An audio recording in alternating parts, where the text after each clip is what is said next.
kiosco.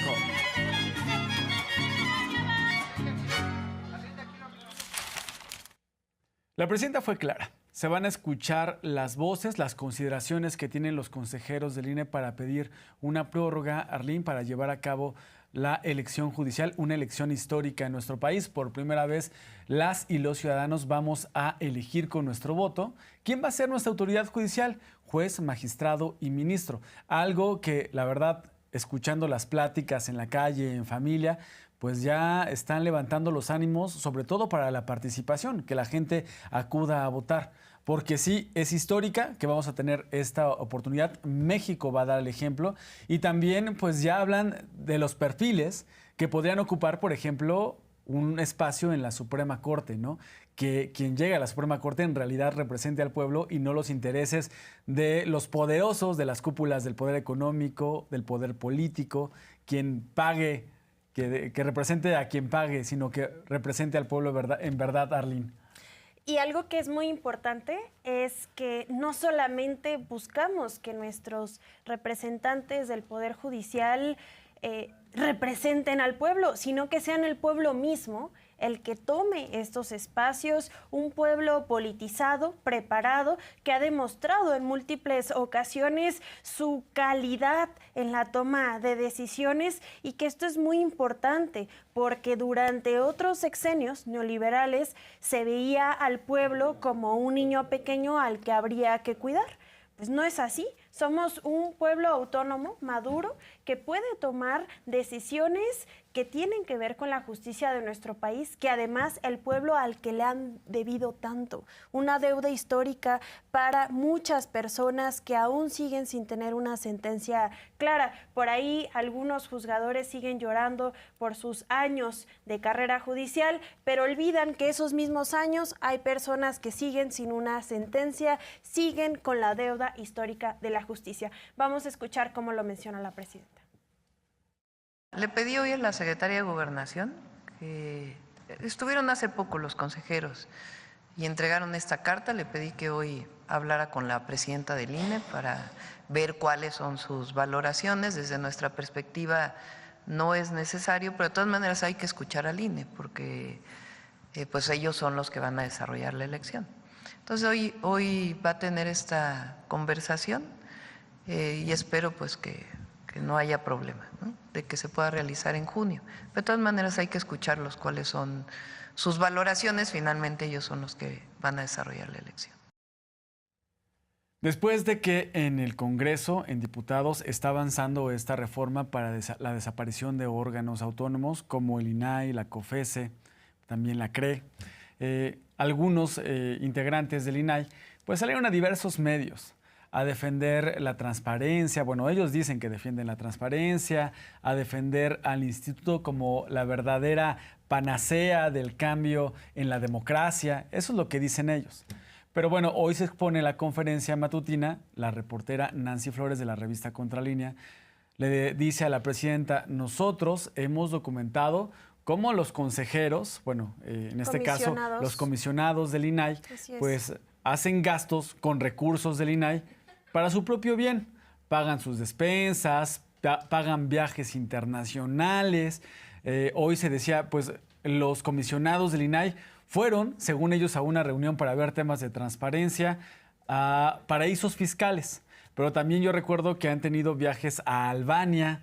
¿Qué tiene que hacer un comisionado que tramita documentos que solicitan los ciudadanos de transparencia en Albania? Bueno, fueron a Albania a temas de transparencia, explican ellos, y pues bueno, los recursos del INAI se gastaban pues en excentricidades, en lujos, en altos salarios, y eso el día de ayer quienes salieron a defender al INAI no lo explicaron, ¿no? Decían, no, nosotros trabajamos por la transparencia, ayudamos a que las cosas salgan a la luz. Y Nancy Flores expone, los que hacemos periodismo de investigación sabemos que la mayoría de la información que tenemos no nos llega precisamente por transparencia, sino por fuentes y pues filtraciones que llevan a ver para la prensa, no precisamente por la transparencia. La presidenta dice, hay mucha simulación en este tema del INAI. Los consejeros simulaban que trabajaban en favor de la transparencia, pero en realidad es un organismo que ha costado a los mexicanos más o menos 1,000 millones de pesos por año. Imagínate, Arlene, 1,000 millones de pesos para que una persona que se le acerque, oye, necesito información de cuánto gastó el ejército en uniformes. Y dice, sí, ok. Oiga, ejército, ¿cuánto gastó en uniformes? Aquí está la información. Y eso cuesta 1,000 millones de pesos. La presidenta, la idea ahora es que cada institución transparente su información y que se acabe esa corrupción que ocurre como con el INAI. Y algo que es bien interesante es que esta historia se repite. Recordemos que primero empezaron con el INE. Los consejeros tenían sueldos millonarios. Recordemos a Lorenzo Córdoba teniendo un sueldo millonario mucho más alto que el propio presidente en ese entonces, López Obrador. Y entonces la derecha salía y decía, el INE no se toca. Después lo vimos con el Poder Judicial, con el mismo privilegio, incluso todavía más, teniendo salarios exorbitantes sin realmente hacer un trabajo como lo merece el pueblo de México, sin estar en altura de las condiciones. Y también decían, el Poder Judicial no se toca, ahora el INAI. Pues entonces nos damos cuenta que el patrón sigue y sigue. Vamos a escuchar cómo lo menciona la presidenta. La defensa del INAI no tiene que ver con la transparencia. Es por estar en contra de lo que se está planteando. Porque, a ver, los propios consejeros o la presidenta, pues lo primero es actuar con rectitud y transparencia, si eres representante de la transparencia. Entonces, pues es lo mismo, mucha simulación y muy poca congruencia. Con la eliminación de los sistemas, de las instituciones autónomas, los organismos, se va a reducir el presupuesto, se va a ahorrar más de 4,000 millones de pesos que se van a utilizar pues para la gente. En vez de estar pagándoles a los comisionados para que vayan incluso a un table dance, ahora va a ser utilizado pues para diversos programas, entre ellos los programas sociales que tienen un aumento histórico. Y las funciones no se van. Eso es una de las fake news que están en redes sociales que le quiere hacer creer la derecha al pueblo, donde dicen sin el INAI no va a haber transparencia, ya el pueblo se queda desprotegido. Claro que no. Lo único que va a pasar es que directamente las instituciones van a tomar las atribuciones que les corresponden, que es un derecho constitucional, y esto se va a ver así, Miguel. Así es. Mira, aquí vemos algunos de estos organismos autónomos. En la primera línea vemos al IFETEL y la COFESE. Las funciones que hace el IFETEL, que es el Instituto Federal de Telecomunicaciones, y la COFESE, que es la Comisión Federal de Competencia Económica, pasan a la Secretaría de Economía. Las funciones del INAI, el Instituto Nacional de Acceso a la Información, pasa a la Secretaría de Corrupción y de Buen Gobierno, que va a ser una nueva secretaría. Las funciones que tiene el Coneval, que es este organismo que mide, por ejemplo, el nivel educativo en nuestro país, el nivel de pobreza, hace mediciones, lo mismo que el INEGI, sus funciones pasan al INEGI. También vemos en la última línea que está la Comisión Nacional de Hidrocarburos y la Comisión Reguladora de Energía, que pasan sus actividades a la Secretaría de Energía. ¿Qué hace la Comisión Nacional de Hidrocarburos? Recordarás, Arlene, que la Comisión Nacional de Hidrocarburos es la que ayudó con la reforma energética de Peña Nieto en 2013, pues a permitir que se abriera Pemex, que los campos petroleros quedaran a manos de privados, el petróleo mexicano a manos de privados. Eso se llevó en la Comisión Nacional de Hidrocarburos y también intervino la Comisión Reguladora de Energía.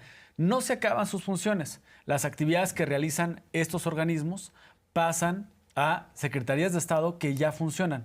Se reduce la burocracia, se reduce el gasto con ellos y sobre todo se acaba la corrupción.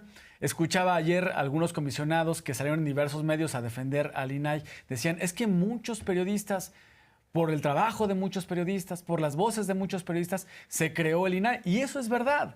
Pero lo que no explica es que las voces de los periodistas no pedían que se creara un organismo que saliera muy costoso para todos los mexicanos, oneroso y donde había corrupción. Eso no fue lo que se pidió. Y que incluso el mismo periodismo hacía mejor el trabajo que el propio INAI, y lo vemos con las investigaciones de Contralínea, que es investigación independiente. Y además, no perder de vista, Arlene, que por ejemplo, en organismos como la COFESE, la Comisión Federal de Competencia, en la CRE, Comisión Reguladora de Energía, la Comisión Nacional de Hidrocarburos, muchos de sus titulares, muchos de sus funcionarios son empresarios. ¿Y qué pasa? Cuando están en la empresa, pues buscan que el gobierno les dé facilidades para expandir sus negocios por encima de la ley, con algunas prebendas, con algunos favoritismos.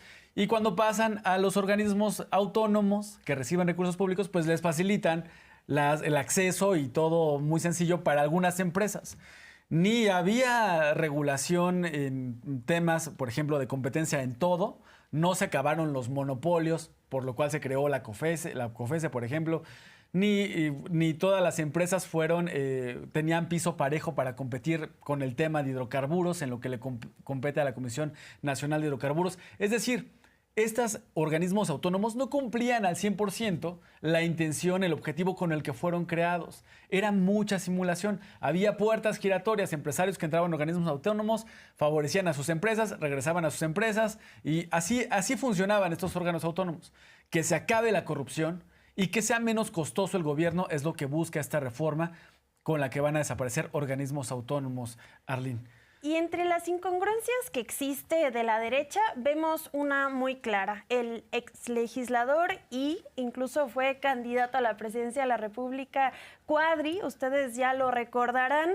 El día de ayer se circuló en redes sociales una fotografía donde está haciendo fila para recibir un programa social. Ojo, está en completamente su derecho. En este espacio no estamos criticando el hacerlo. Está increíble que lo haga. Lo que sí se critica es el cómo se contradice la derecha, porque recordemos que hace poco todavía decía que el recurso que se le daba a los viejos y a los ninis era un desperdicio para la patria, y ahora lo vemos comiéndose sus propios tweets y sus propias palabras, Miguel. La incongruencia de la oposición, de la derecha, en una fotografía.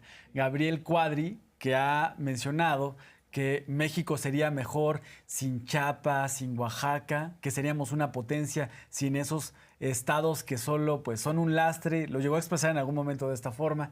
Gabriel Cuadri, que siempre ha criticado los programas sociales. Pues bueno, ¿dónde está su congruencia? Si no está de acuerdo, pues ¿por qué se registra? Y no está mal, la verdad es que es su derecho. Todos los mexicanos tenemos derecho a lo que está en la Constitución, porque la pensión para adultos mayores ya está en la Constitución. Pero es un legislador de derecha que ha criticado mucho la transformación de este país, pero pues bueno, sí se va a formar para recibir su pensión. Qué bueno que lo hace, pero sí, no podemos dejar de ver que falta congruencia en sus palabras y en sus acciones. La presidenta hoy muestra esta imagen y recuerda que en algún momento Gabriel Cuadri dijo que los programas sociales iban a ser o van a ser insostenibles para el país. Así lo comentó la presidenta. Hay mucha falsedad, hipocresía. Y simulación también. Y simulación. A ver, ponle el tuit de Cuadri primero. ¿Este de cuándo es? 21 de octubre del 24. En México, 21 de octubre. O sea, apenas. En México las pensiones a adultos mayores son insostenibles, especialmente las pensiones no contributivas. Por el envejecimiento de la población, una proporción menor entre trabajadores formales y adultos mayores, informalidad, baja recaudación fiscal y una mayor esperanza de vida. En los próximos años reventará fiscalmente. Pues si fuera consecuente. ¿Sigue? Las pensiones a adultos mayores son, ese es del 23, son una bomba de tiempo que López está dejando a los siguientes gobiernos sin un mecanismo sostenible de financiamiento. Bueno, si fuera consecuente, pues no iría por su pensión, ¿verdad? Pero en las redes ayer salió, ahí está,